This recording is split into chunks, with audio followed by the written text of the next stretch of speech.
All right, if we're good, let's rock and roll, everyone. Everybody, thumbs up. Everyone's good? All right. Well, thank you all for joining us tonight as we celebrate PCA Club Racing past, present, and future. I'd like to thank the team at Adobe Road and our partners at Haggerty and Pirelli who've made this event possible. You'll get to meet some of them later tonight. But first, as you saw what I was doing earlier, it's great to see your faces without the mask and all hanging out together on a Friday evening. It's extra special for me. I'll let you know. Today's actually my birthday, so this is sort of like booze / birthday party virtual wine tasting. So thank you for being here to celebrate with me. You stole our thunder, man. We were going to surprise you. Oh, no, I'll just throw it out there. It's okay. But let's begin tonight by sharing what we're doing on social media. So I encourage you for everybody to smile and take some screenshots and share images from your home and post to social media and include the following hashtags. And hopefully Matt can put up the hashtags for us. It's hashtag PCA Club Racing, hashtag the Racing Series, hashtag Adobe Road Wines, and hashtag Fast Cars, Fast Wine. So I'll give you a couple seconds to do that. Keep smiling as people are taking screenshots. It's great to see everyone. Okay. All right, so you continue to do that, and I will keep the show on the road, as they say. We have some very special guests for you tonight, and we won't go into the full introductions just yet. We just want to maybe acknowledge them and wave to them. I know Mr. Brian Redmond, he is on with us right now. We have Patrick Long that will be joining us a little bit later. Of course, we've already heard from Kevin, and we saw Garrett online. So Kevin and Garrett, make sure you guys wave, and we'll get started. So I'll remind you that tonight little housekeeping. All the attendees initially will be muted, but at the end we'll open up the microphones later. And if you'd like to ask a question during the event, you can either click the participants button and raise your hand, or probably better is just simply to post your questions in the live chat area. And that way our team, we have several people that are monitoring it, and we obviously can't get to all the questions, but we'll try to get to a few of them. But so let's kick things off with some fast cars and fast wine. Whatever you have in your glass right now, just take a small sip because we'll do a little toast later. But Matt, let's play our first video.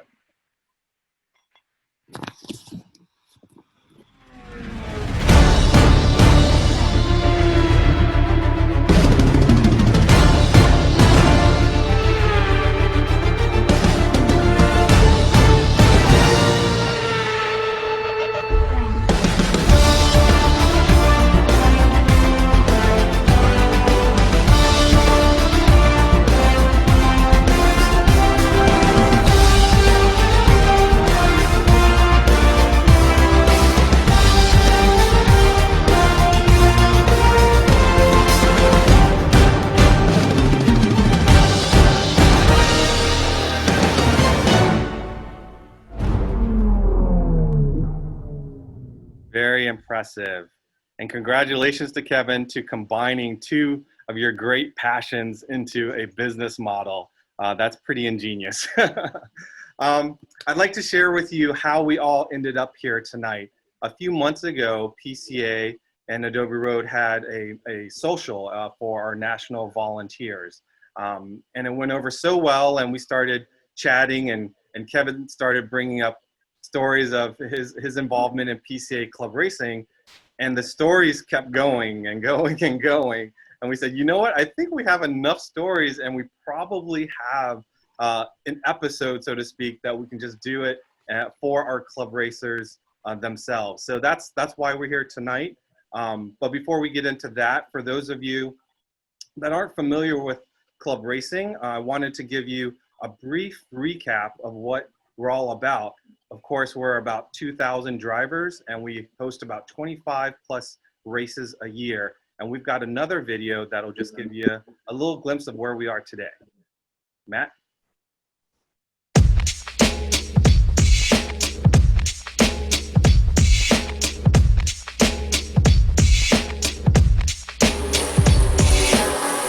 PCA club event was probably when I was about 13 or 14 years old when I went with my dad, and I was just doing tire pressures and things like that. I grew up in a Porsche. I've always been around them.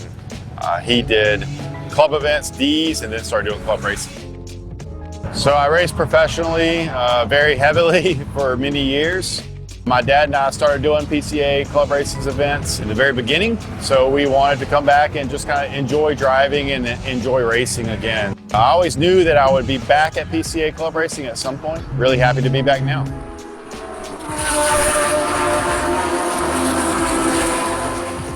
I first started in college autocrossing an old Volkswagen Golf. Ended up buying an 80s 911.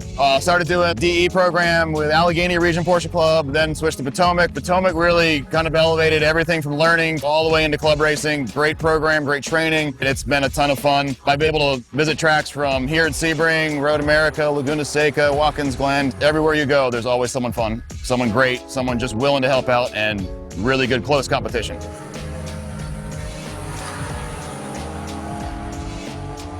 So today I'm here at Sebring on a very rainy Saturday morning, looking forward to the 2 sprint races I've got in my Porsche Cayman GT4 Club Sport.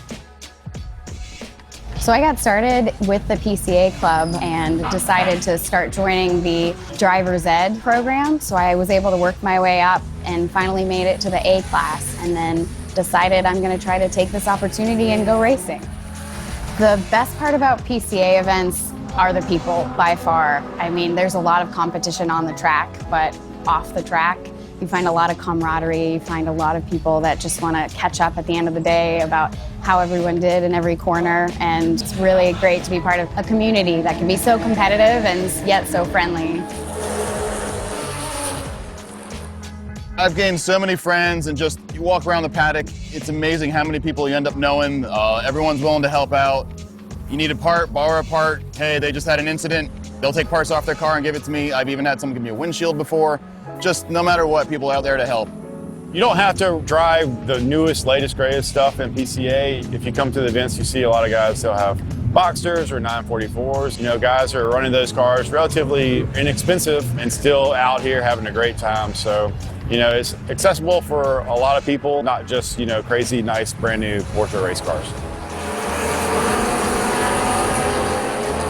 If I had a friend that was interested in joining, I'd tell them, come watch, come for a weekend, come do a DE program while we've got a club race going on. I've got friends here today that are doing the same thing, scoping it out. You're just going to see how great of an environment it is to learn. It's a wonderful opportunity to really test your car out and have a lot of fun.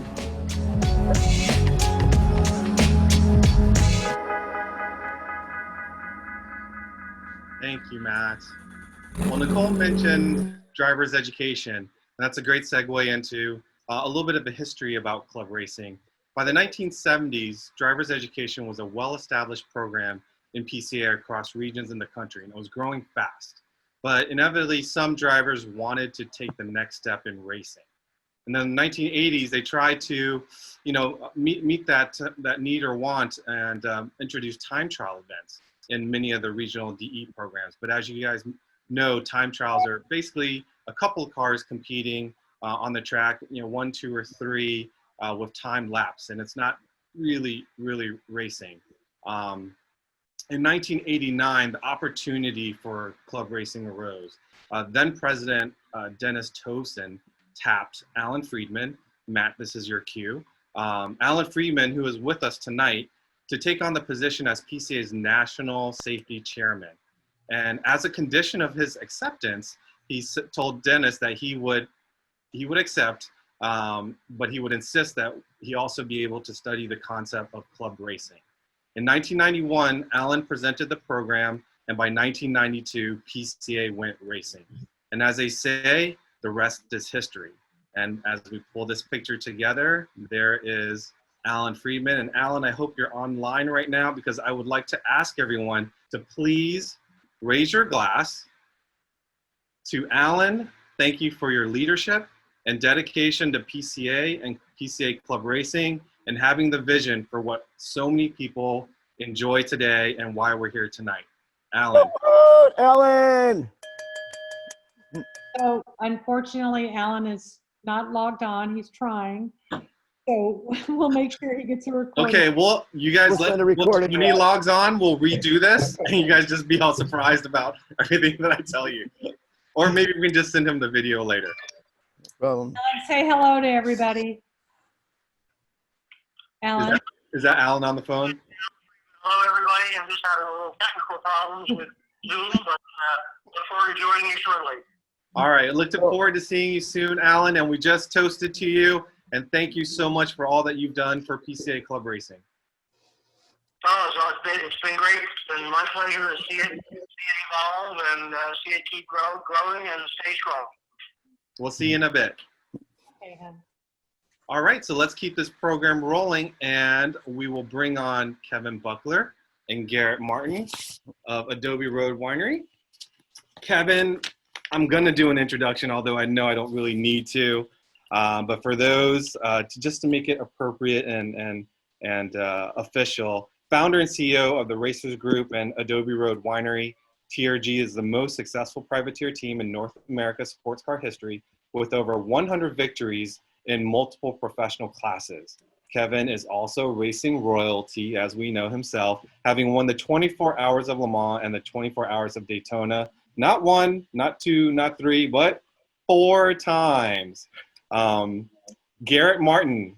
Garrett, out of all of us, has the coolest job. As the winemaker of Adobe Road, Garrett has crafted more than 30 90-point plus wines. He's the master. He makes these wines so spectacular, and we get to meet both of them now. Fantastic. When you say that, thanks, Vu. I kind of want to go. Seriously, a little shucks, but it was it's really an honor, a pleasure, guys, being on with you.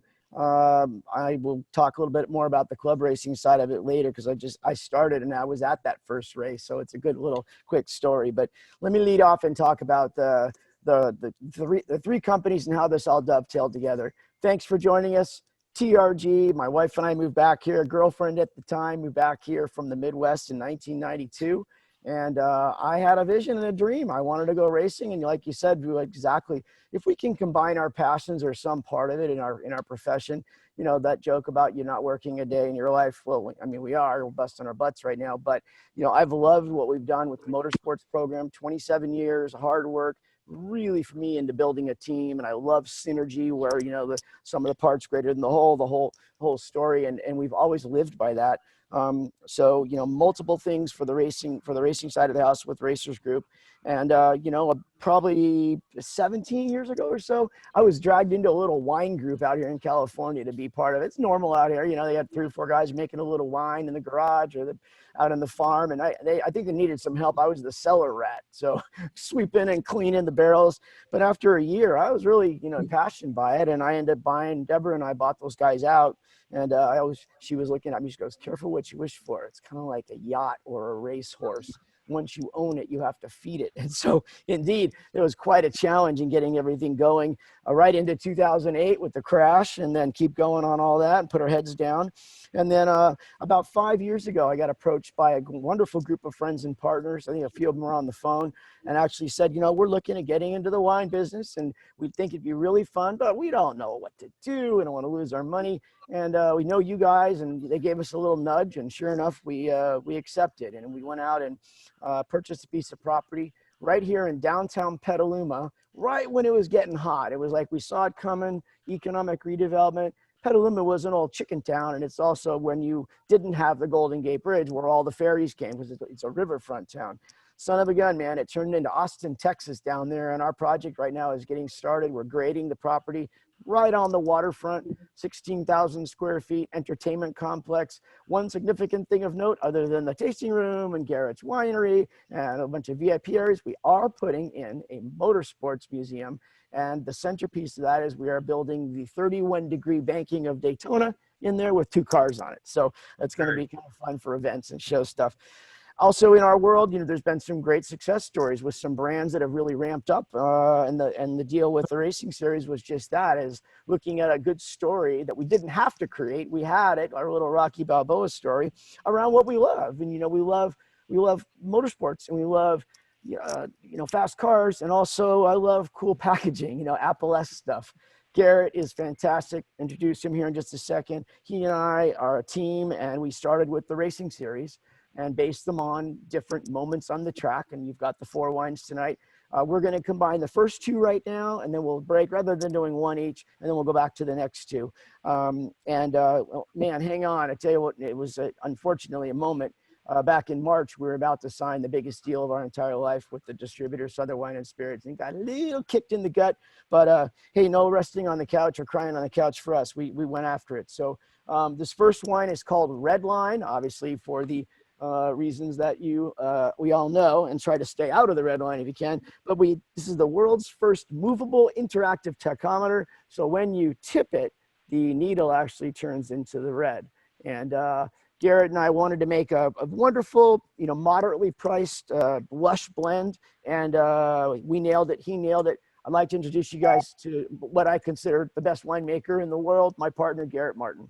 Oh, thanks, Kevin. I love you more. Let me clarify partner, okay? Winemaker. I have a partner in the other office in there. So San Francisco, man, I just want to be sure. So So Redline, man, we designed Redline to over deliver in every category, from the packaging, which Kevin was just showing you, just this incredible technology of screen printing and also metal labels and mechanical bits inside the metal labels, all the way through to every last drop of wine that's in your glass.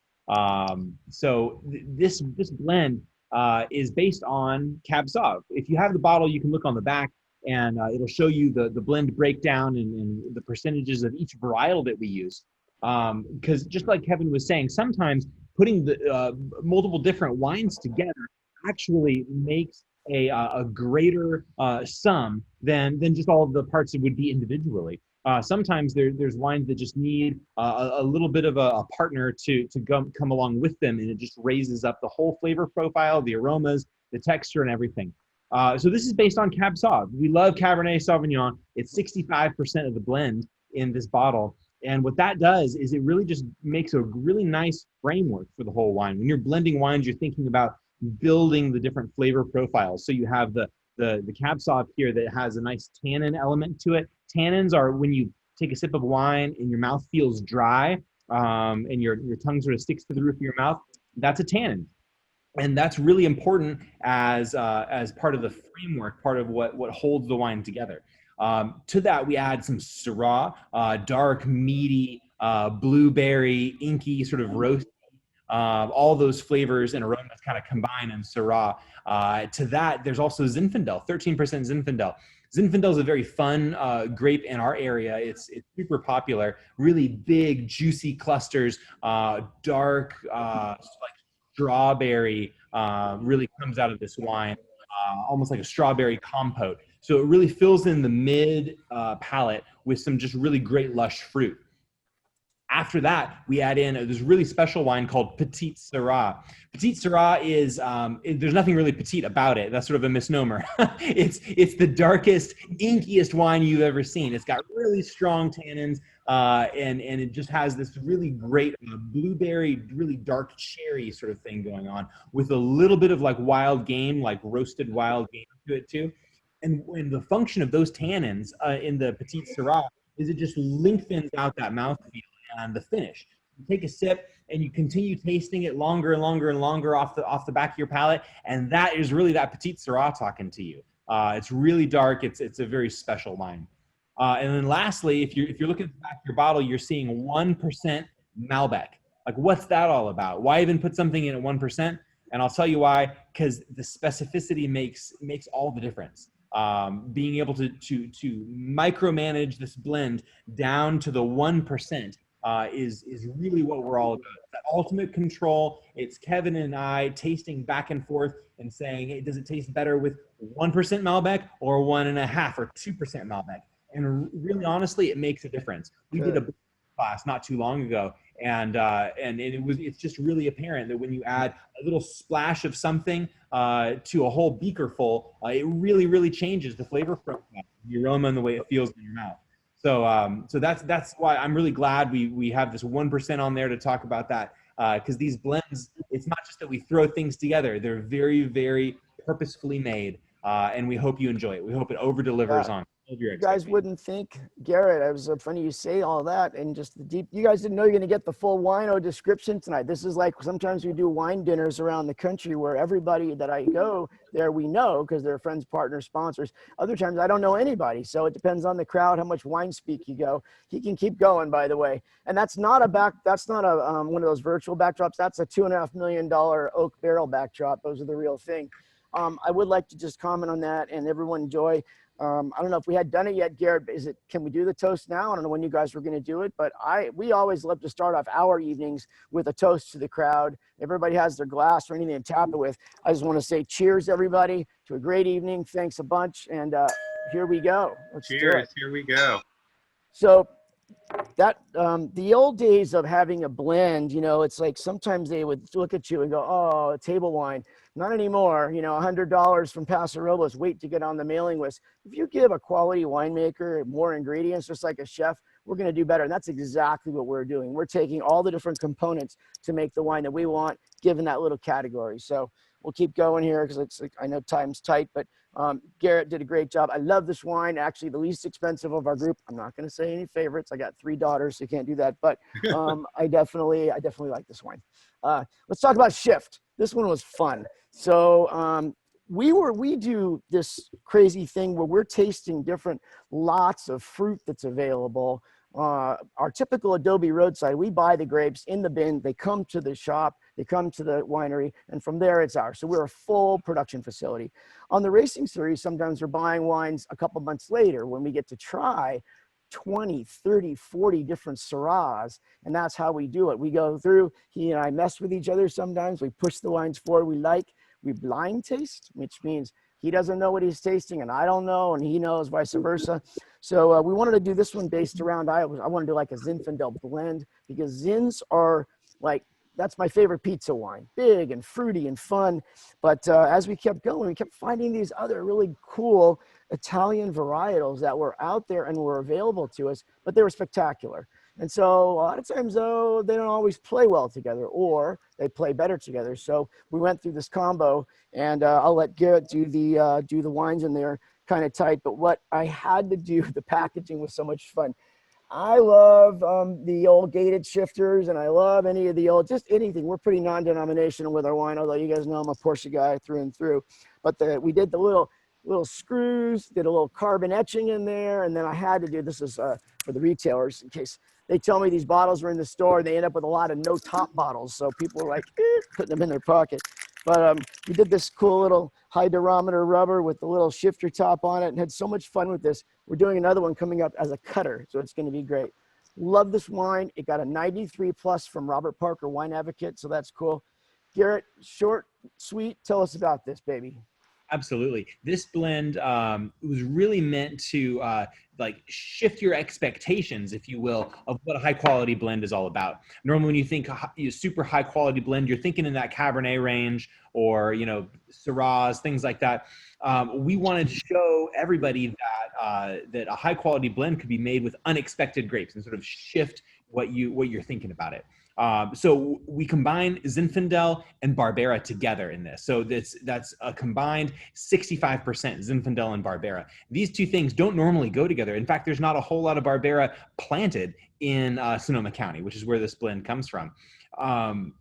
So we take those two, we add a little bit of Grenache to it for some bright strawberry, a little bit of that Petite Syrah, like I had mentioned before, and then Carignan. Carignan is a super special varietal, and really there's even less of that planted in Sonoma County, and it has this great, just sort of spicy, roasty character to it. So when you taste your shift, you look at all that great, big, luscious fruit with a nice acid profile, sort of holding it all in. That's the Barbera, and then you get this great spice element in the back. That's the Carignan talking to you.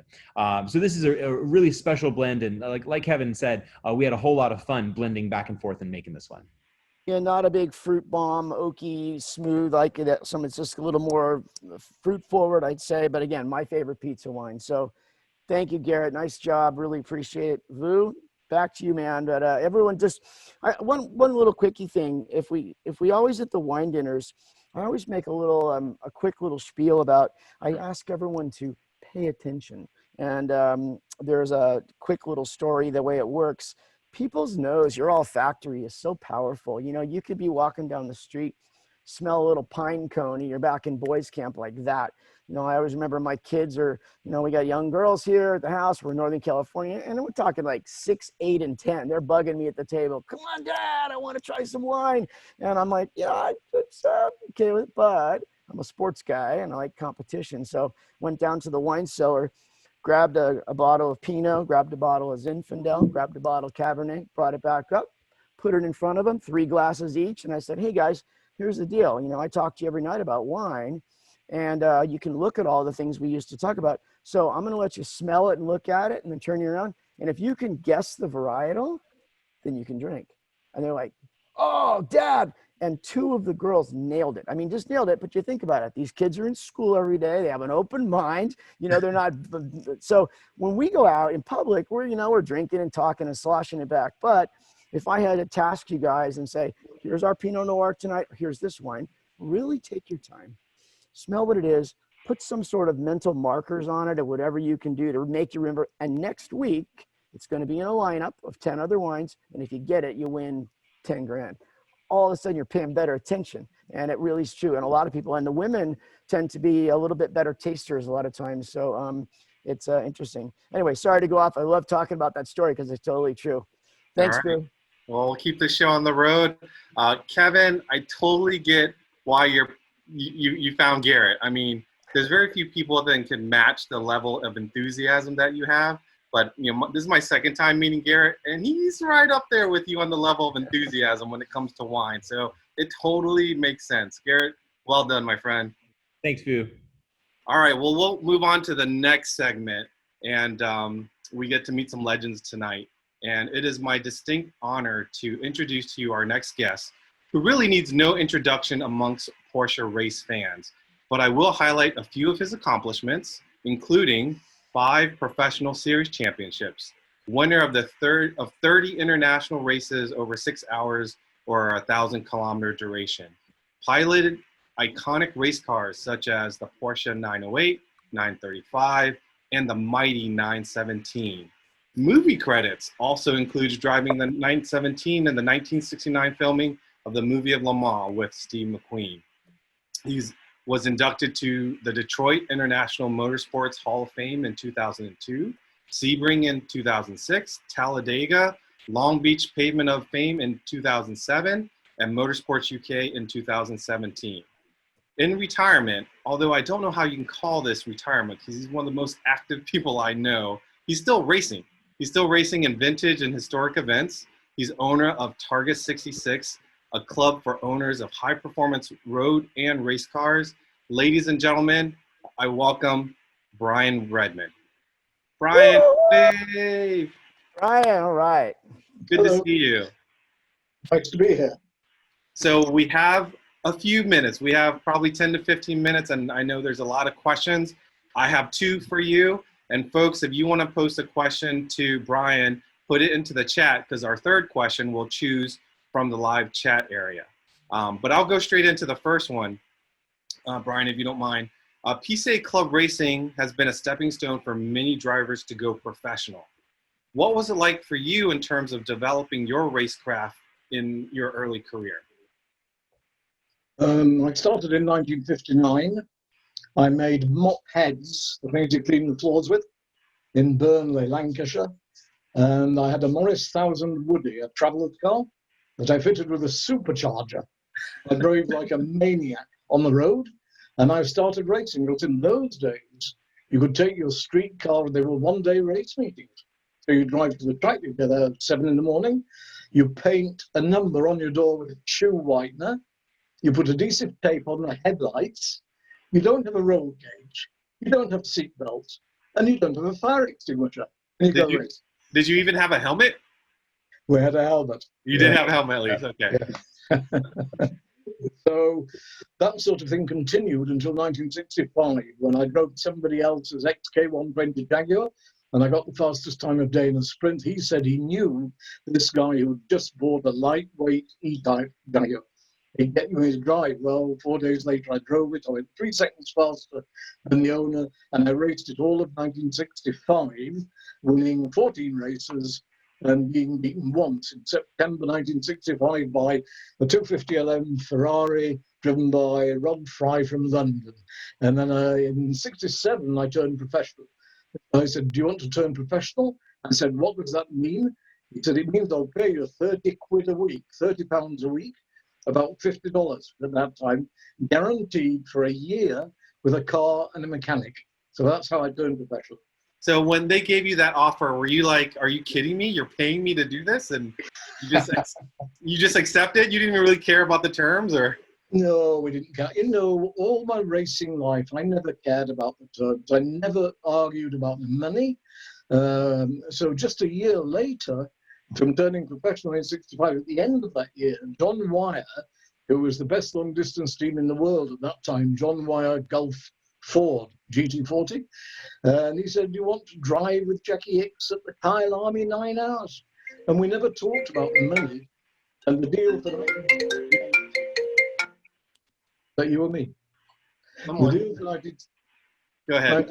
1968 was $1,000 a race for Le Mans, Sebring, and Daytona, and $750 for all the other races. And it was the same in 69, driving for Porsche, and the same in 70 with Porsche. And it only changed in 72 when Ferrari offered $20,000 for a year. So That's amazing. Let's go into question number 2. You're synonymous with the 908 and the 917. What was it like to drive those cars for the first time? Like they said, hop in, go for a lap, or I mean, that's just, to me, I can't even understand how that's even possible. well, you know, very briefly, after I turned professional in 67, at the end of that year, John Wyer asked me to drive with Hicks. We won the Kyle Army 9 hours. I signed a contract with Gulf in 1968, and also with the Cooper Car Company for Formula One Grand Prix. And I finished third in the second race in Spain, the Spanish Grand Prix. And the next race, the Belgian Grand Prix, on the 7th lap, the suspension broke, the right front wishbone broke. I had an enormous accident. I mean, unbelievable. And I almost took my right arm off. Both bones came out like this. It was unbelievable. So I was out of racing until November. And I started again in South Africa. But in December of 1968, Porsche rang me, Rico Steinemann, and he said, Brian, would you like to join the Porsche team for 1969? And of course, I very happily agreed. Same money, $1,000 for Sebring, Daytona, and Le Mans, and $750 for all the rest. But my arm hadn't healed, and I had to be completely redone in South Africa 6 weeks before Daytona, the first race of the season in 1969. And there, Porsche came with 5 long-tail 908s.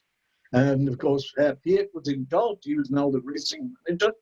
And I was really worried because my arm, wasn't too good. And I'm driving with one hand like this. But about 8 in the evening, the first of the 5 cars came in the pits with the engine misfiring. The engineers examined it. They said, they are finished. They will all break. We were out by midnight. Saved by the bell. Wow. So the rest of the year, I drove with Joe Siffert, the fantastic Swiss driver, and he and I won 5 of the 10 races to win the World Manufacturers' Championship for the first time ever. 917 came out also in 1969. It quickly got a reputation amongst the 10 factory drivers of being a little bit like this. We knew it had been built in a big rush, and it was copied off the long-tail 908. Which didn't handle all that well anyway. And so when I got a call in March of 69, Herr Edmund, you will come to Weissach and test the new 917.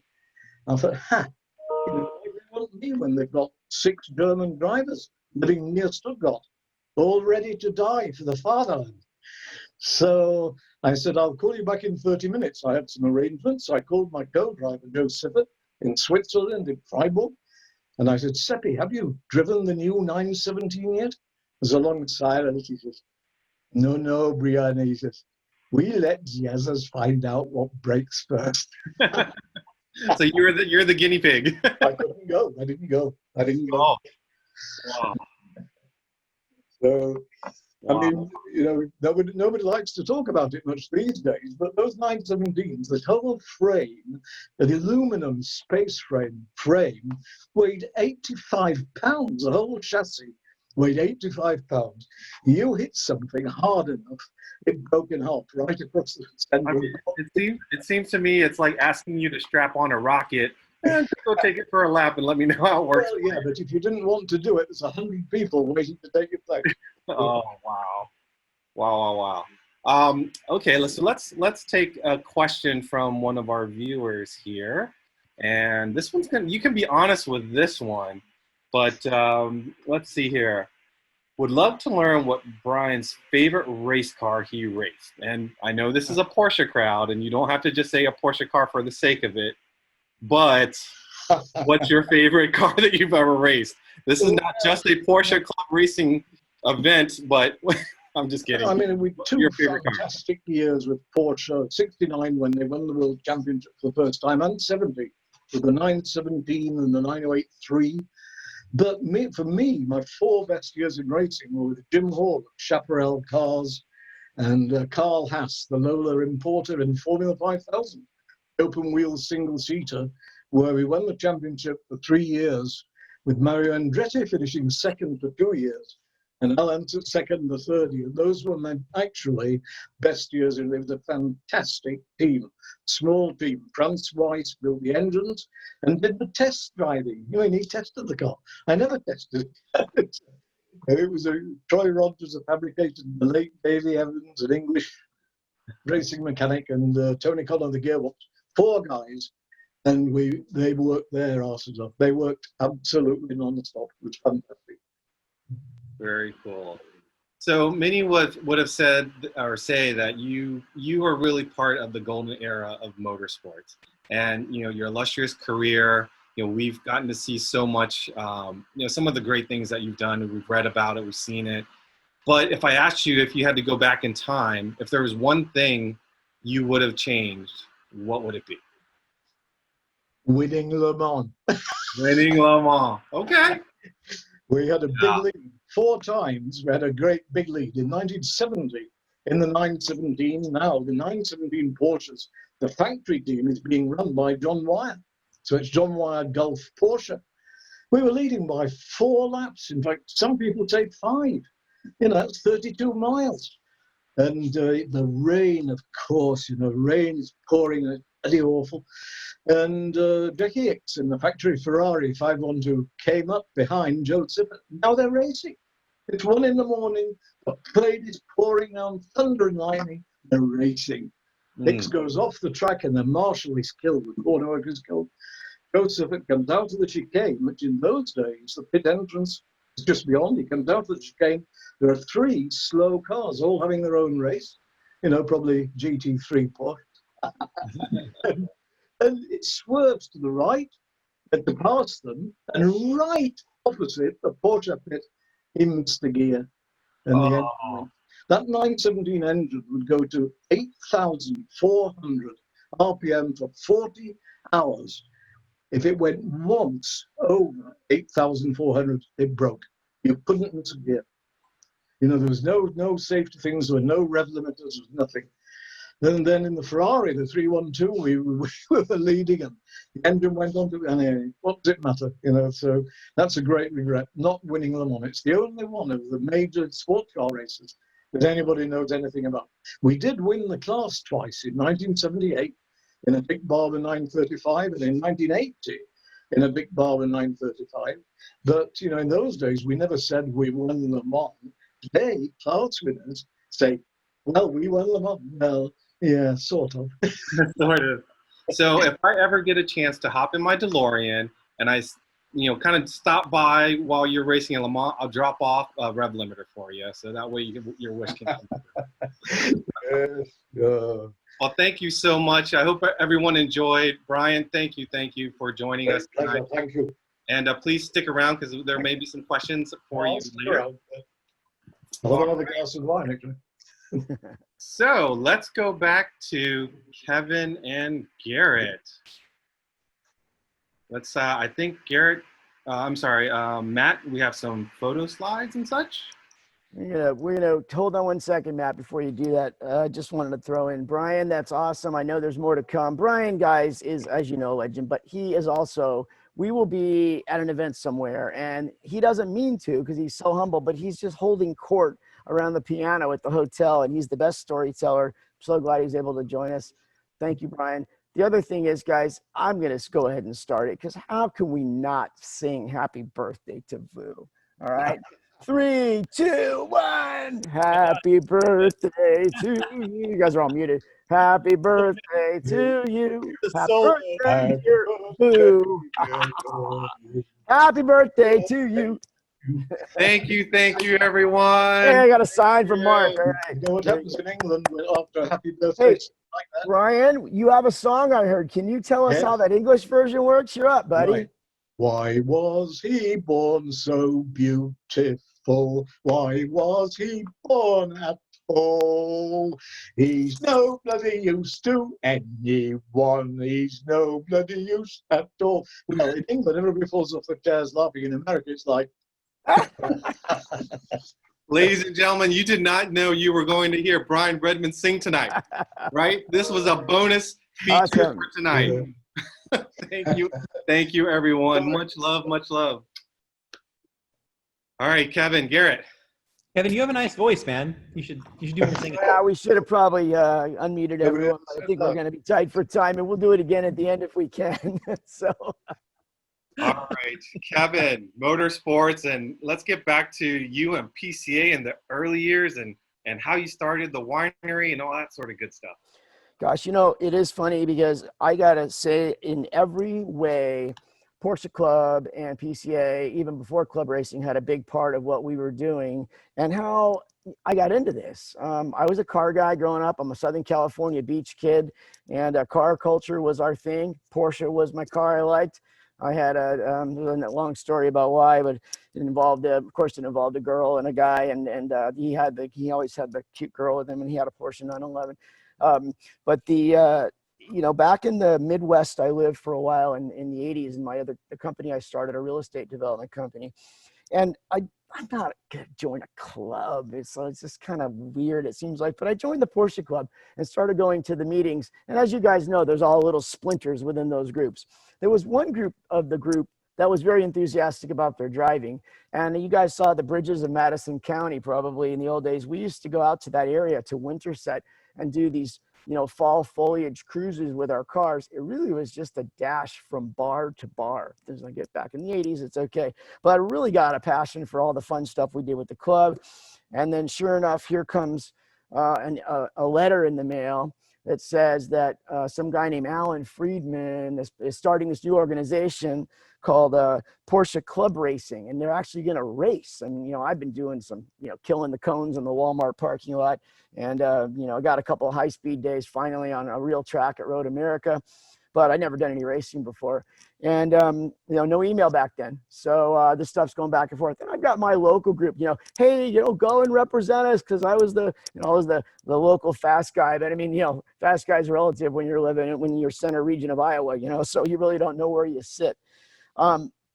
It was pretty weird and pretty funny and pretty cool, and it was actually one of those moments in my life that dictated the direction I went. So I signed up. I read all the rules, talked about all these things, and we're going to do wheel-to-wheel racing and real starts and stuff I'd never done before. I'm about 2-3 weeks out from going, and I called the registrar. Her name was Anita Moyle. I remember back then, and I said, Anita, I'm actually not sure. I'm just going to chicken out here. I said, I'm not actually sure I'm ready to do this, and I just don't feel comfortable. She's like, well, why, Kevin? I heard you're a good driver and stuff. I said, yeah, but I've never done any real racing before. She goes, don't worry about it. I don't think anybody else has either. I'm like, oh, great. That makes me even feel better. So I went, had a great time. Another big part of it was when we got there right away, some really cool camaraderies. And for some reason, I ended up always latched onto this one guy. We were the same pace in our cars. My car, he had a new RS America. And we ended up the weekend qualifying close, doing stuff. But at the end of the race, we raced down to the finish, got out of the car, went over and hugged each other. We just had such a great time. I don't even know who won. And that guy was Monty Smith and Oh, of all the crazy things. And that's when Monty went on to think, take Alan's position later. But all the years of I've, finally when we were successful and I was asked to come back and do stuff, I love club racing. If anyone on the Zoom is looking at getting into motorsports, a great pathway. So anyway, that was how it started for me. Sorry for the long one, but I just love the fact that we were at that very first Second Creek race, 62 people, and it was the beginning of it all. and speaking of getting started in club racing, I saw on the screen we have the club racing chair, Wes Dillard. Wes, if you'd wave and say hi to everyone. And we have PCA's club racing business manager, Ryan Kerrigan. He's up there with his wife. You guys. Yay. So my question to you, Kevin, is obviously you figured out the recipe for a successful racing team, and then you thought you might combine it with your passion for wine. Like, does that translate one-to-one, or how did that all work?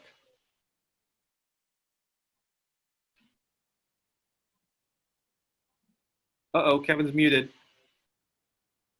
I'm back. That's the 1992. That was my poor 87 Cabriolet that I bastardized. And by the way, I do have a cute, funny little story, and I'm going over my quota. But back then, I was single and dating, and I ended up that poor little car.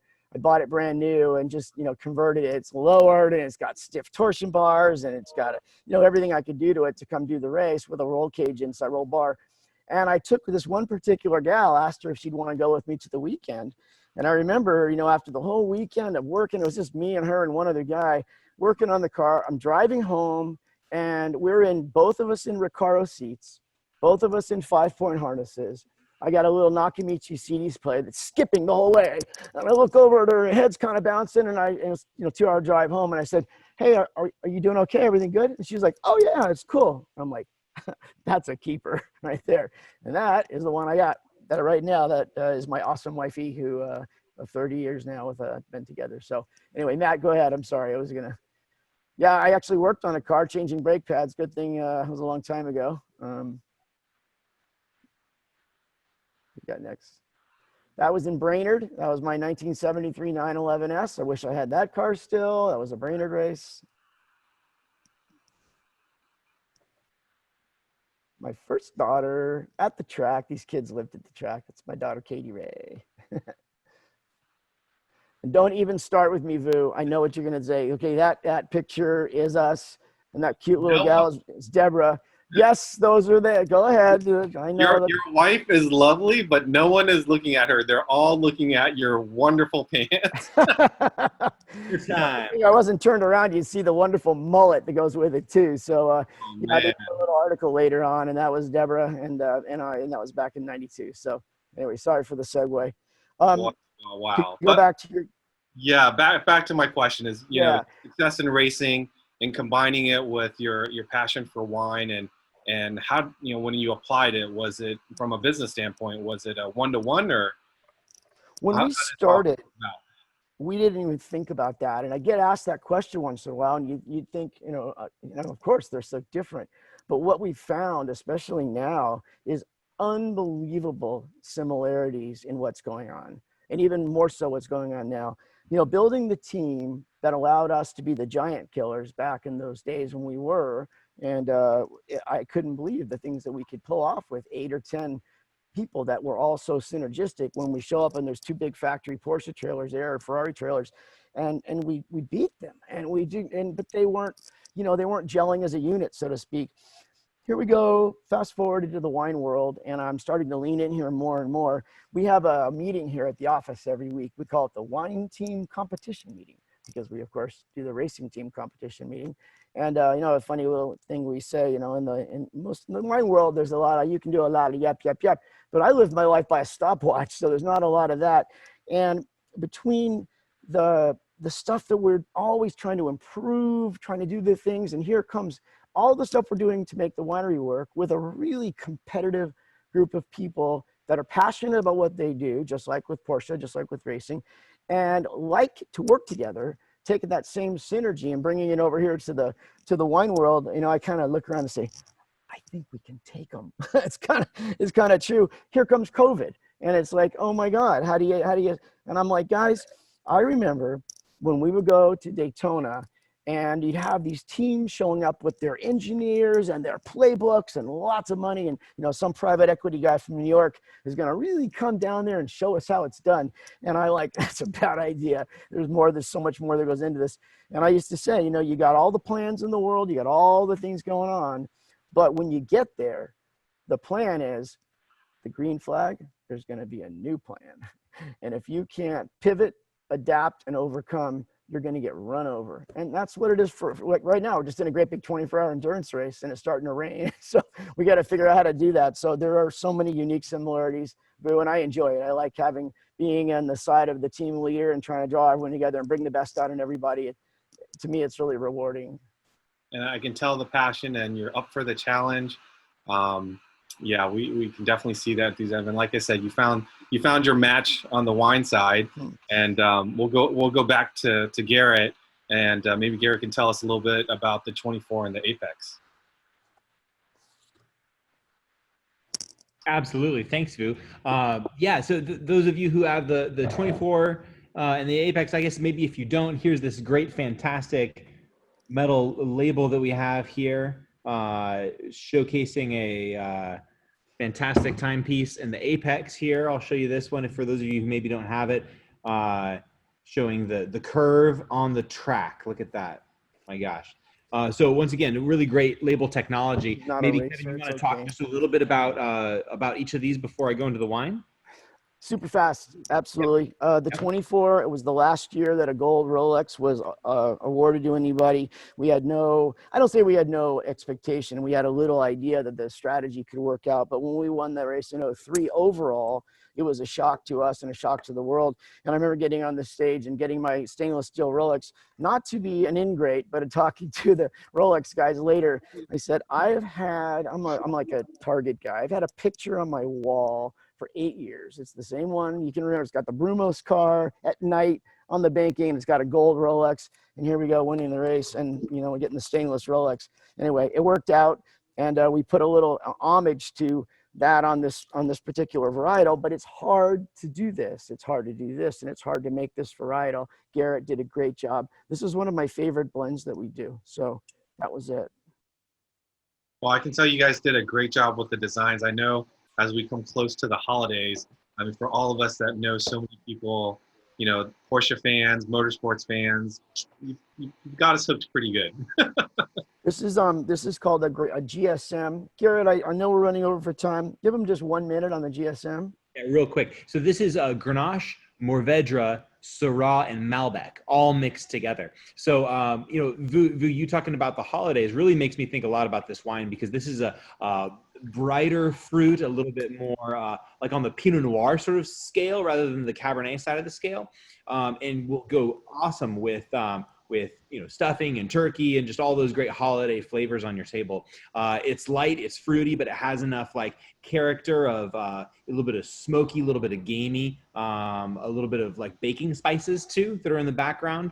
So it'll go well with a whole lot of different foods, and it's just a fantastic blend.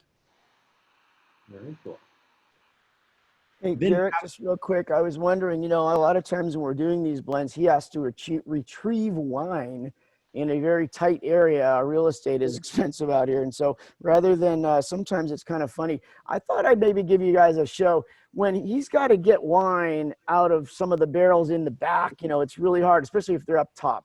And we have a little system, and I thought I would show you. We had to hire an athlete for this job. So Garrett, what is this called? What are you going to do when you need that 1% Malbec to put in there to try?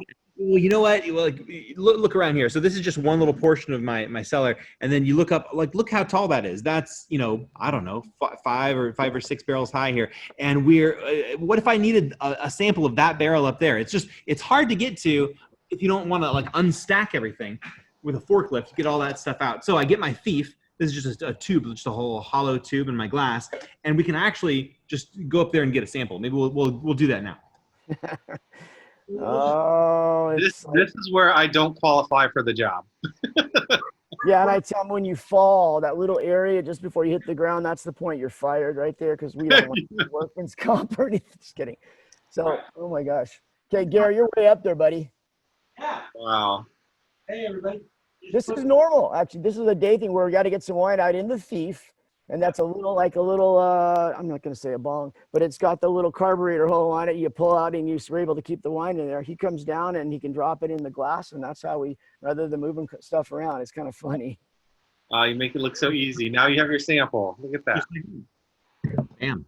So Garrett, that's your playground, but I hear Kevin's building a playground of sorts. It's more appropriately called a entertainment complex. What's that all about? Yeah, we started 5 years ago, like I said, amongst some friends, and it continued to kind of morph.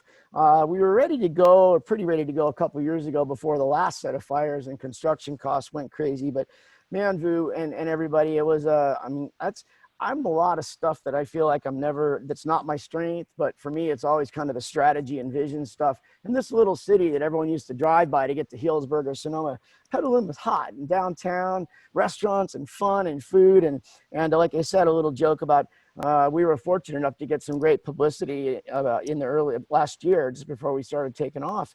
And I was lucky enough to get asked to be on, I was in New York on a tour, and I got on the Fox Business Mornings with Maria. And on live, she asked me about Petaluma. And I said, well, if Austin, Texas and Napa Valley had a love child, it'd be Petaluma. And then she kind of choked on her thing, but they played it anyway. But it's true. And so we designed what's an entertainment complex, 40-foot opening nano doors out onto the waterfront. We've got right there, we've got a pizza oven set up inside. There's a banquet facility. Garrett's Winery goes down on the L shape. Right across the street is a huge parking garage. I go on, but this is a huge deal for us and a huge deal for the city of Petaluma. I feel fortunate enough, if we were to build a winery in Napa or Sonoma, they really could give a rat's ass about us or whatever's happening. But how often do you have a chance to actually be involved in dictating, forward-thinking strategy in the city you're in, or be the belle of the ball in that case? So it's us, and we, I feel like we have an obligation to do a good job. We're grading right now. We're breaking ground. It's probably a year out, and but it's spectacular. And the other thing is the entitlements. Petaluma, they're looking at us, and we're in the meeting, and they got to kind of be tough with us. But they all want it.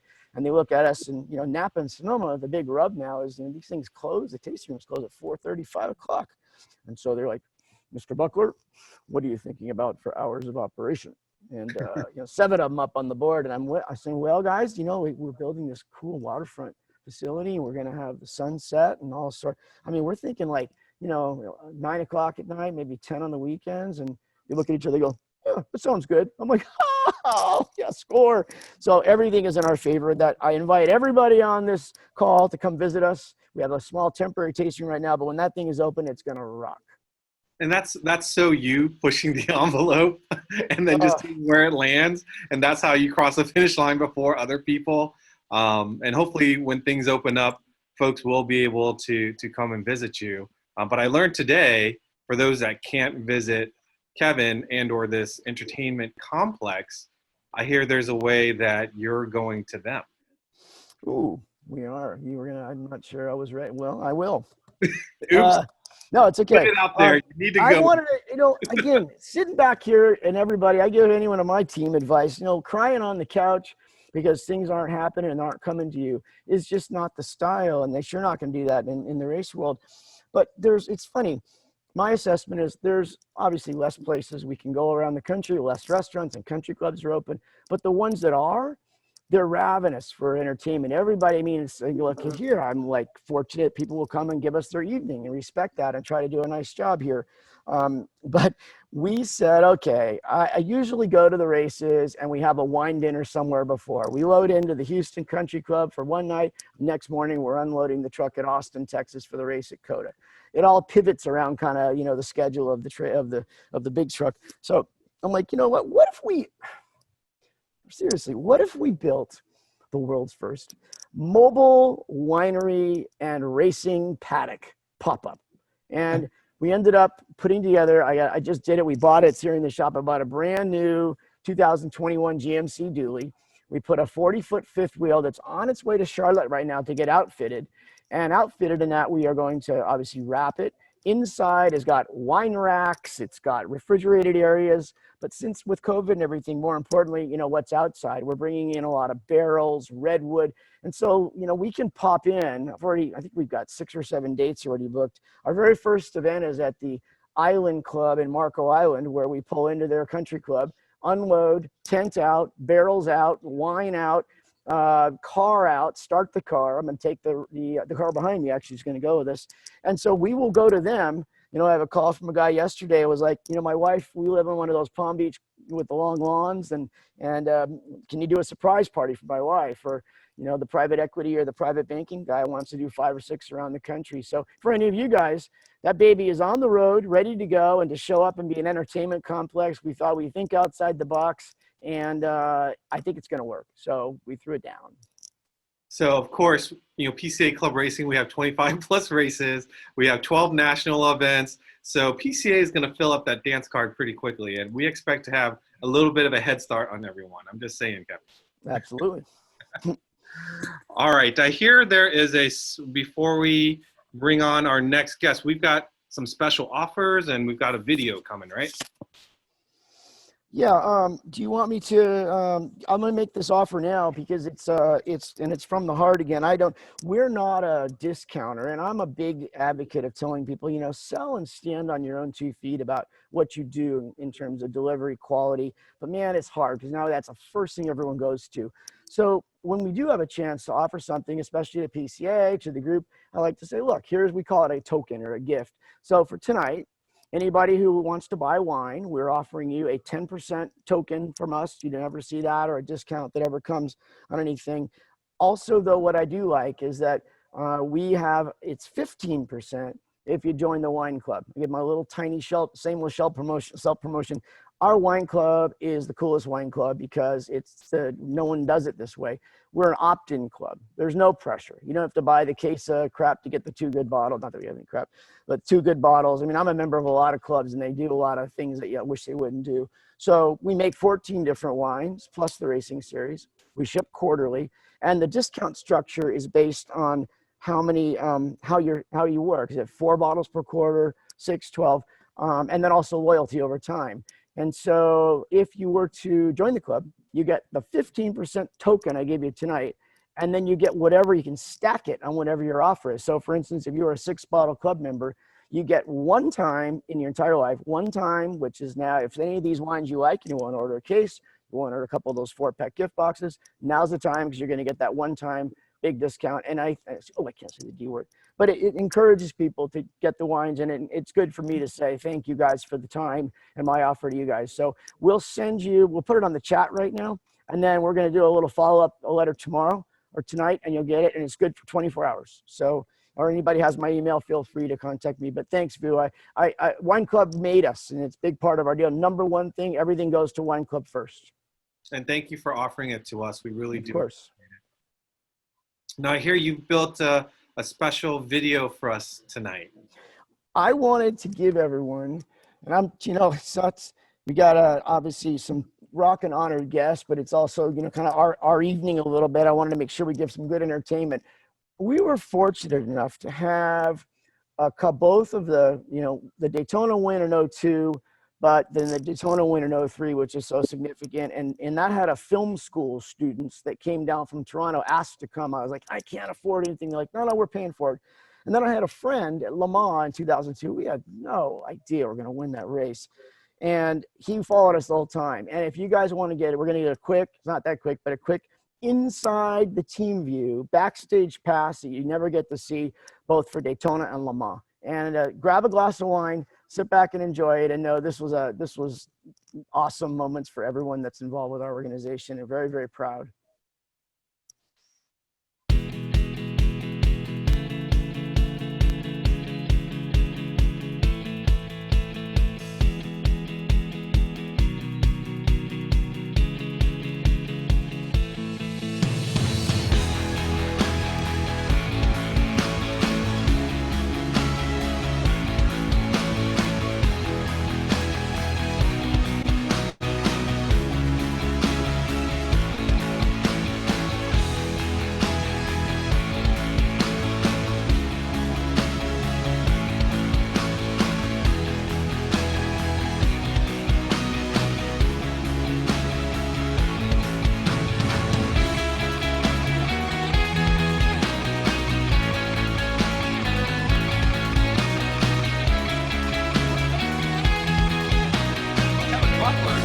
Taylor, also one of the very quickest drivers in this division. He's a complete package, and he's with Calvin. This Porsche GT3 RS has been flawless. We've had a pretty good lead. We've been backing up our shift points. We've been short shifting, trying to stay out of trouble.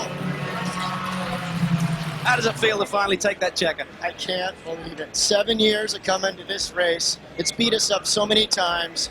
But this race has been all about the Racers Group Porsche. The 66 car takes the checkered flag first from the GT category. We had a battle last night with one of the Daytona prototypes, like 30 seconds apart for hours, and it was just fingers. You know, we're biting our nails the whole time. A lot of good GT teams too, but as the race stretched on a little bit, we just stayed consistent and didn't make any mistakes. The little Porsche was perfect. Wow. 1-2 at Daytona. A box I always wanted to check. Team was fantastic. Drivers, crew, preparation. How about that? And for GT, TRG will do it again. And we just won the Rolex 24 Hours of Daytona. It is incredible. Kevin and his crew, what a team, man. This is an incredible position to be in. I'm speechless.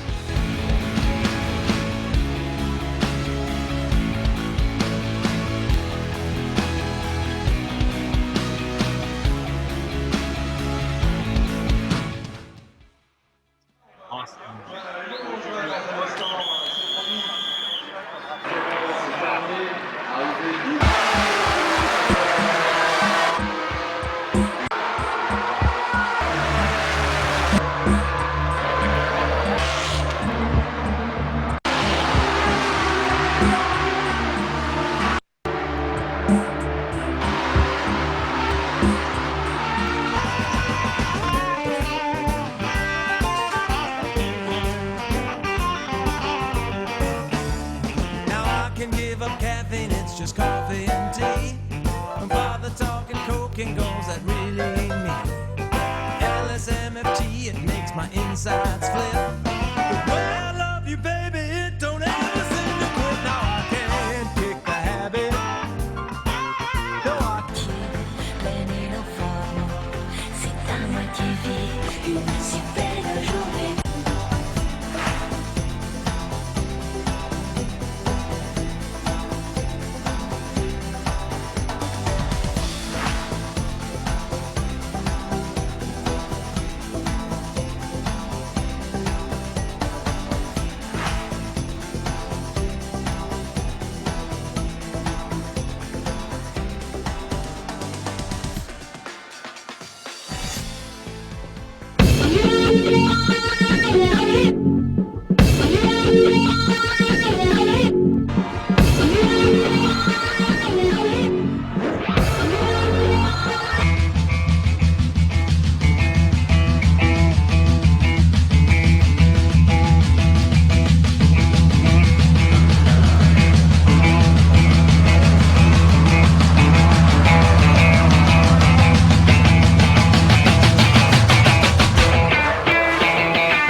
Delvey right there, and that's totally true. I know it's a little long, guys. Thanks. I wanted you to watch it though, because it's just the inside look, and sorry about the choppy music. We cut it way down as much as we could. A little too many trophy shots there, but it was amazing. So. I mean, you've made us so proud as Porsche fans on so many different occasions. Thank you. And after watching that, I didn't realize how often you did it. I mean, the video probably could go on another hour. But I was curious, like when you win something like Le Mans, you know, you're on that bridge holding up your trophy, you have to go to bed at night and you have to go back to kind of the regular world after that. Like, how long is your head in the clouds and your feet are, 2 feet off the ground? Like, how do you come back to normal life from doing? We were pretty damn grounded on that one, Vu, because it was so funny. We had and this is the little thank you at the end. This is from the heart back to you guys. We had no money. And when I got the previous 3 years, I had applied for the event, and usually the acceptance or denial letter comes right in after Daytona, so early February. It's got the ACO logo. It comes in. I can't wait. Deborah gives it to me. She doesn't open it. I open up, and it says, "We regret to inform you." I was like, shit. So after the 2002 win, and we weren't the factory team for Porsche, but I think it gave us a little nudge. I grabbed the envelope, not thinking anything, how opened it up, and it said, "Congratulations, you're gonna." And so I was like 5 seconds of jubilation. And Deborah's like, "How are we gonna pay for that?" And we had no money. I mean, nothing like that kind of money that took. And there was a bunch of PCA people that said, "Are you freaking serious? You are going, okay? How much do you want to sell the wing for?" I mean, they were helping in every way. I was like, "Seriously, guys?" They're like, "Oh, yeah. And what if we come?" We come and say, yeah. So we had no money personally. So we stayed in the worst hotel. We had remember Deborah calls it the stinky cheese room. I think the refrigerator hadn't been cleaned in a month, and it was, French cheese. Everything, even the little unit we pull in, all of the teams had these huge stacked mobile units. The Ferrari guys all painted red. We come around the corner, our little cars strapped down to a flight case and some tools. And I look at all my guys and I'm like, "Guys, don't look around, okay? Hands in, okay? We can do this." And be cool. be cool. Don't look around. Don't get distracted. But up until the point of the checkered flag, it was pretty miserable, and then it got good. I had to go quickly. We were racing at Watkins Glen the next week. Got on a plane, flew to the Glen, went to sleep in my hotel room, woke up in the morning, opened up the curtains, looking at the Finger Lakes, and my trophy was on the desk, and I was like, wow, I can't believe it. We've always stayed really grounded on all of it. I always will, but I could not have gotten there without the PCA guys. Awesome. Thank you, Kevin. Cheers. Well, let's keep going, and I would love to have the pleasure of introducing our next guest. Currently competing in the IMSA WeatherTech Sports Car Series in the number 16 Wright Motorsports GT3R. Tonight he joins us fresh off the track, still in his track suit, Mid-Ohio, I believe. I joined PCA in 2003, and I've had the pleasure of following his career with Porsche. Certainly one of the most accomplished sports car drivers of his generation. Victories include winning the 24-hour of Le Mans, the Rolex 24 at Daytona, 12 hours of Sebring, 12 hours at Bathurst, 3-time American Le Mans Series champion, and 2-time Pirelli World Champion. In his spare time, he created this wonderful event to celebrate air-cooled Porsches, which most of you know, which is called Luffical. Ladies and gentlemen, please welcome Patrick Long. Patrick. Hey guys, thanks for having me. I'm bringing you full effects here with air guns going off in the background. This is not our traditional format.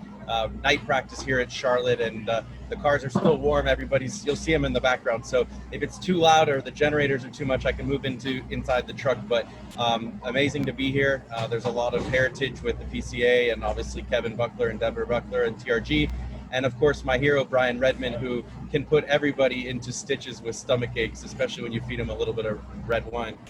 Well, thank you for taking the time.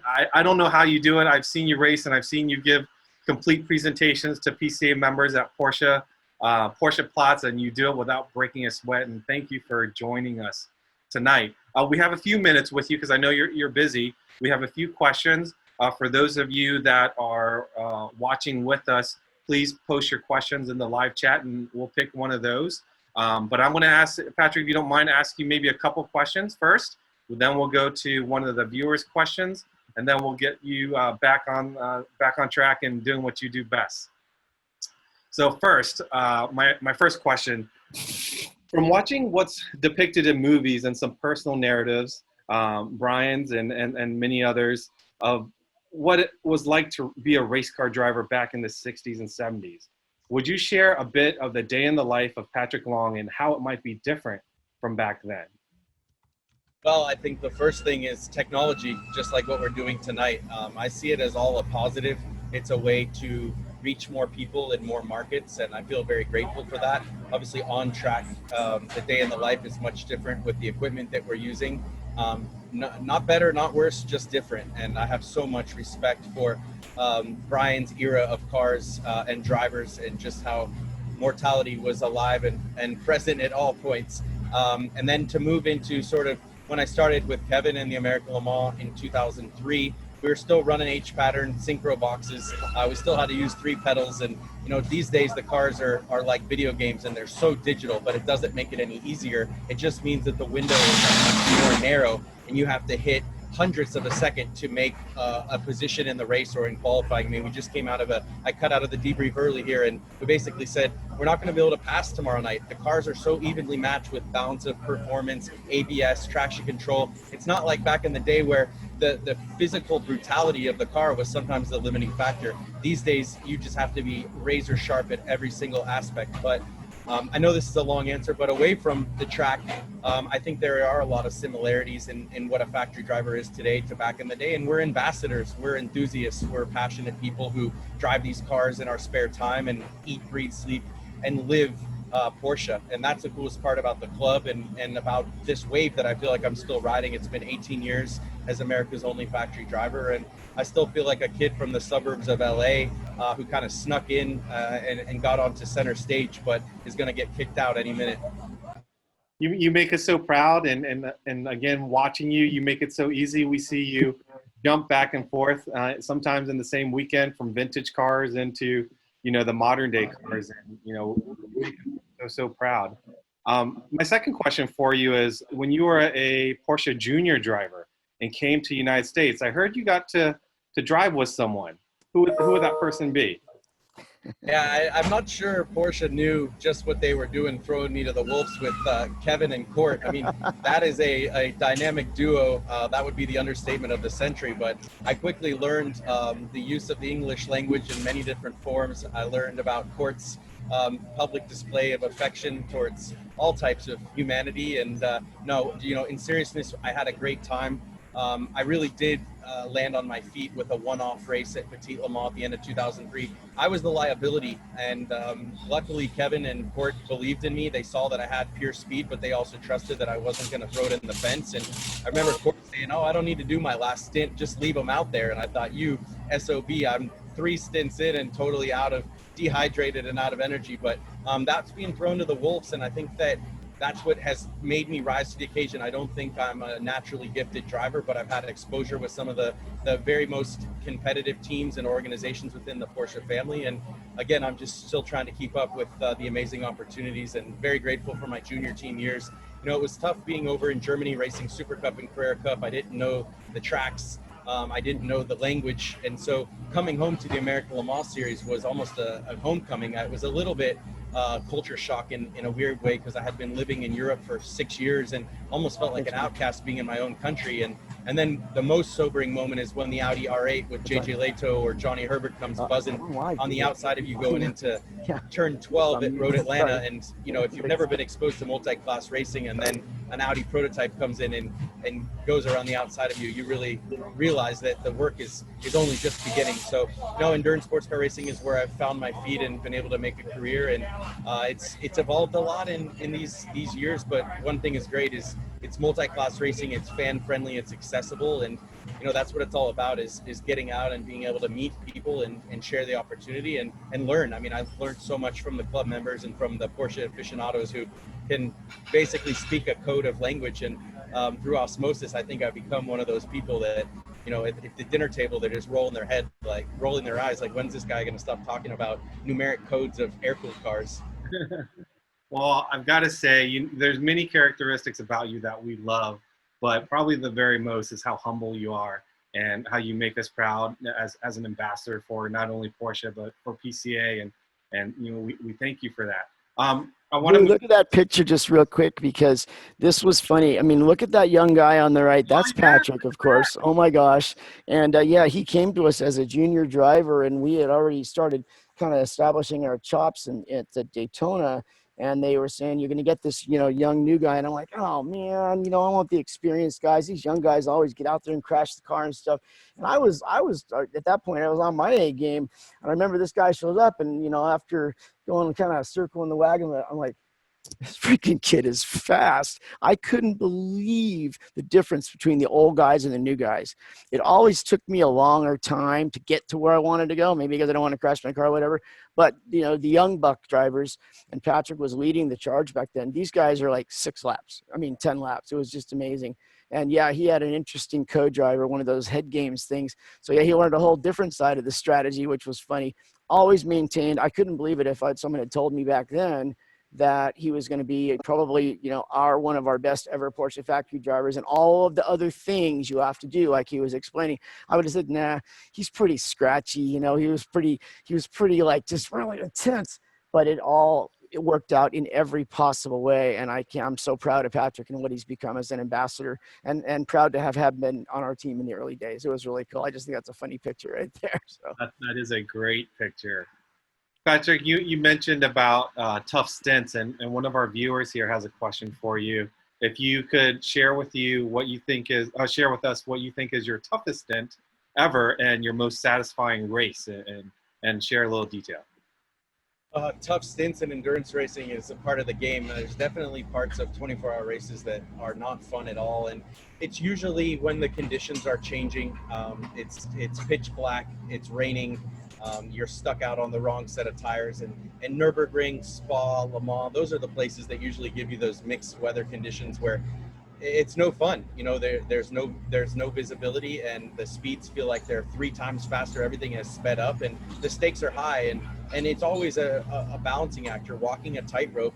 There's not a lot of feel, there's not a lot of feedback, and one slip up, as soon as you hit 11 tenths, if the stars align, that car is retired from the race. And I think as a youngster, you were always the liability, but you needed to perform. You couldn't be falling behind. And so there's kind of just different evolutions of what a difficult stint is.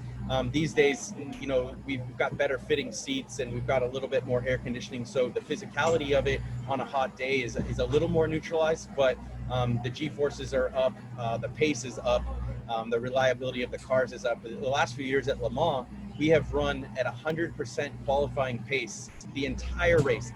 Crushing the curbs, red line shifts.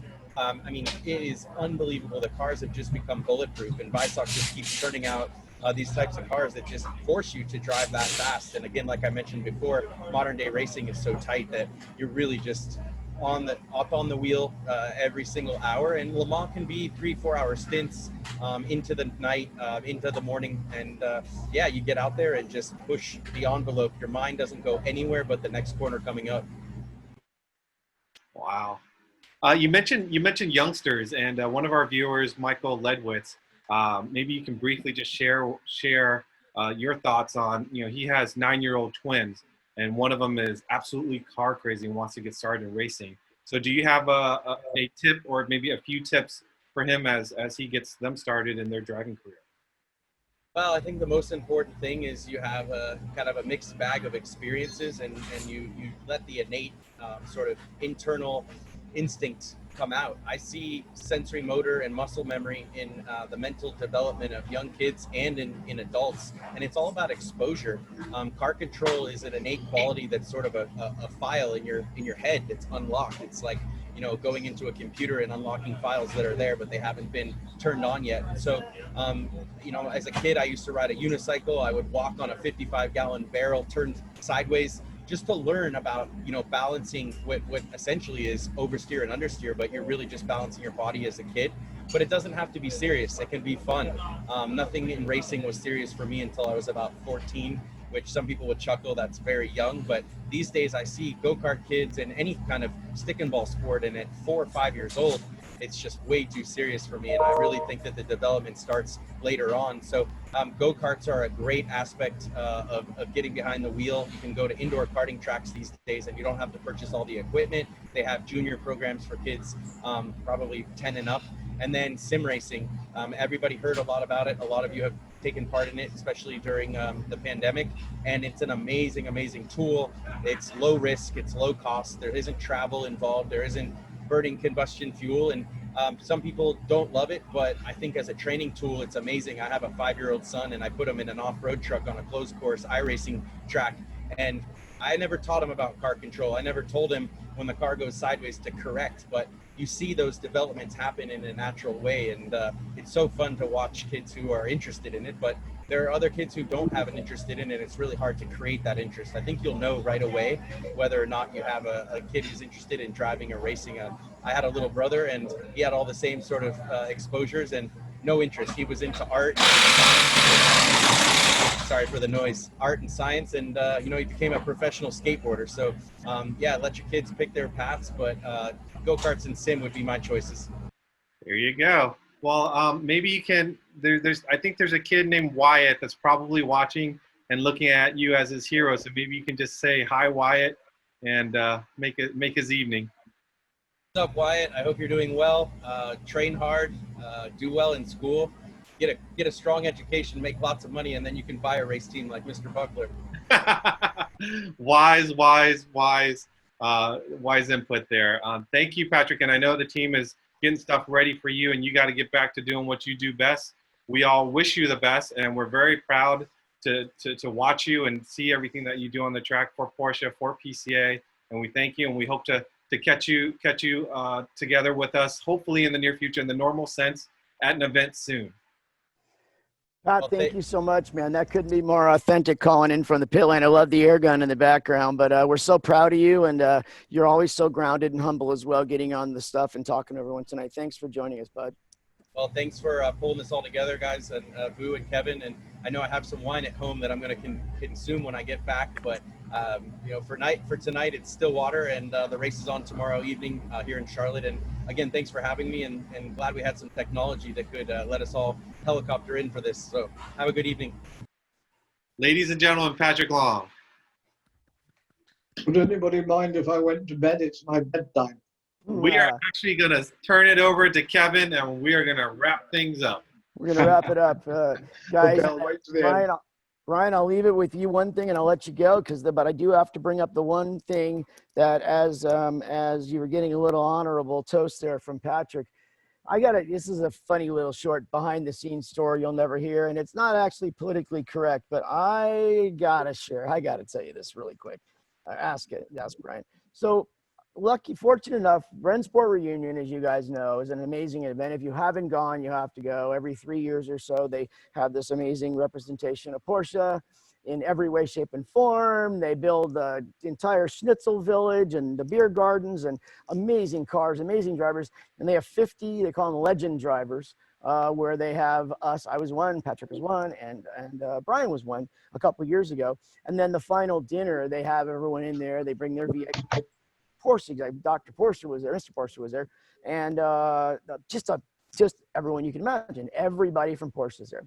This particular evening, and of course, Derek Bell's up there, and he's a troublemaker like Mr. Redmond. So they're up there talking about the early days of the 917. And a question that might have been asked tonight is, hey, how was that car? Well, anyway, what happened was Brian was up on the stage, and I guess he doesn't really care about all the PC stuff either. But Brian, I just want to turn it over to you for a second, because I have never come so close to potentially peeing in my pants, laughing so hard. We were all dying, except for one particular table, if I remember. Right. Well, those three.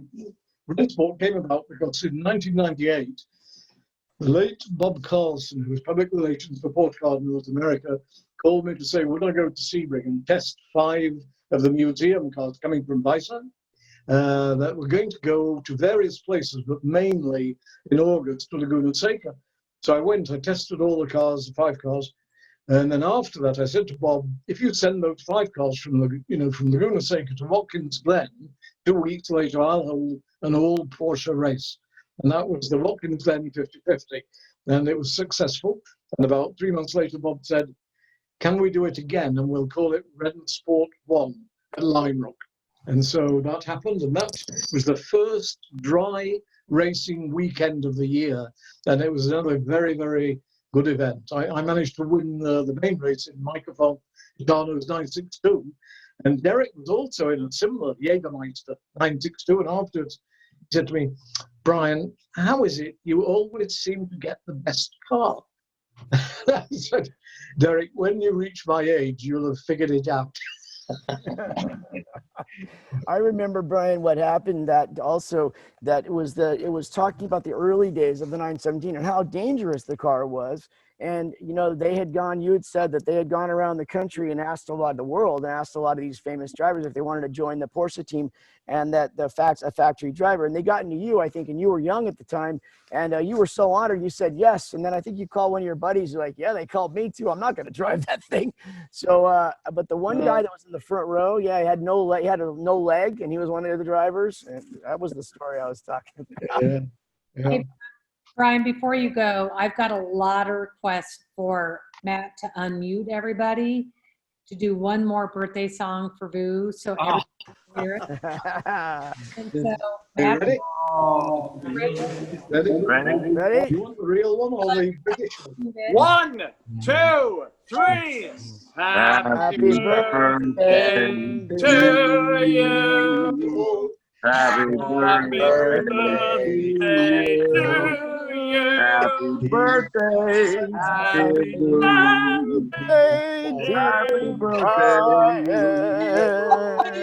Happy birthday. Thanks for answering the question with one. Happy birthday. Everyone, and I hope you enjoyed the evening. And, you know, we ran a little bit late, but I think it was worth it. Thank you, Kevin. I got a couple of quick thank yous as well. You know, we've had this great new relationship with a company that I am so impressed with. You know, I've been running 2 degrees of separation with Haggerty for the last couple of this last 6 or 7 months. Hey guys, I'll mute you if I can. Or Matt, if you could. And I got to say thanks, Doug. I know you're on the phone. He's the big marketing boss, and they have been. Go, Doug! Put it strong. These guys are taking care of the vintage racers, the wine cellars, the watches, like my people. Anyway, they've been fantastic to work with. If you guys ever get a chance to talk to them, if you need anything, I highly recommend. And I know no one from Pirelli's on. Pirelli backs us all the time they possibly can. And PCA and club racing, like I said. One little thing I'm going to throw out. Here's something you weren't expecting. So testing is hard, guys, in a proper, like if we're taking the GT4 Club Sport MR out on the track, you know, people are always texting, hey, can I get a ride or test in the car? But with limitations nowadays and sound limitations, so we just did this today. Next weekend, we're down at Scottsdale for a big event with Teresa and Cindy, and we are also at the new Apex Private Motorsports Club there on Saturday. I'm taking both of our GT4s and another brand that we're taking down. And I have one brand new this last year, GT4 Club Sport MR. It is available for rent or even little sections of it. We sometimes divide it into 2 or 4 sections. If someone ever was thinking about going driving and just stepping up to semi-pro or want to try one of these cars, just give me a buzz and we'll talk about the details. And then the last thing is, as you saw that winery, I wouldn't be doing my job. We sold 70 investment shares and we left the last 4.5 or 5 on the table before COVID, and we're ready to go. And then COVID set us back. This last week, I'm back out there. If anyone's interested in what we're doing on the winery, we've got a little tiny bit left. Give me a call. That's it. And everybody, thanks for the time. It's a late evening. I'm honored. Everybody's, you know, this thing I've always believed in is that, you know, the true profit in what we do is the relationships we build through the sport and everything. And Mr. Redmond, hats off to you for everything you've done. Everybody, thank you guys. My pleasure and honor. Thank you. Thank you. Thanks, everybody. You bet. Yeah, we're going to stay on for anyone who wants to chat. But Brian, you're good. Whatever you need to do, man. Thank you so much.